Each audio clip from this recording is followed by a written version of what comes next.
Nakatawid pa ang mga tao at mga sasakyan na yan na galing ng Pedro Hill sa Ermita, Maynila mag-aalas 10 kagabi. Maya-maya, inararo na ng isang pampasaherong bus sa mga sasakyan sa Taft Avenue. Sa isa pang anggulo ng CCTV, may kita pa ang pagtumba ng mga motorcycle rider na nadamay sa aksidente. Ayon sa Manila Disaster Risk Reduction and Management Office, hindi bababa sa 8 sasakyan ang inararo ng bus. Ayon sa isang saksi, may kabilisan ng takbo ng bus na biyaheng Alabang.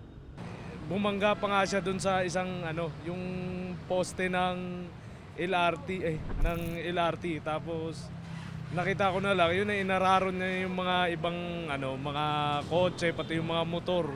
Marami talaga siyang nabangga, sir.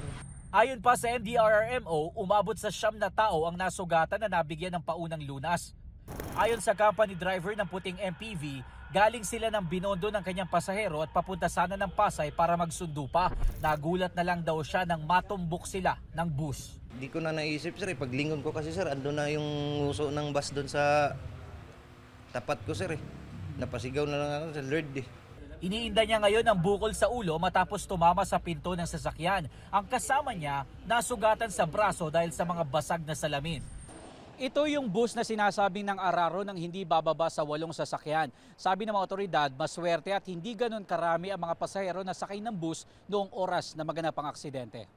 Lumalabas sa inisyal na investigasyon ng mga otoridad na nagkaroon ng problema sa preno ang bus. Lagi naman dahilan tawag dito na wala ng preno Sa mga bus driver, sana lalo na sa area na yun, sana pag sapit sa area na yun, medyo mag-slow brake na lang para makaiwas sa anumang aksidente. Nasa kustodiya na ng Manila District Traffic Enforcement Unit ng MPD ang driver ng bus habang isinasagawa ang investigasyon. Hindi pa kami pinahihintulutan ng MDTEU na makausap ang driver ng bus.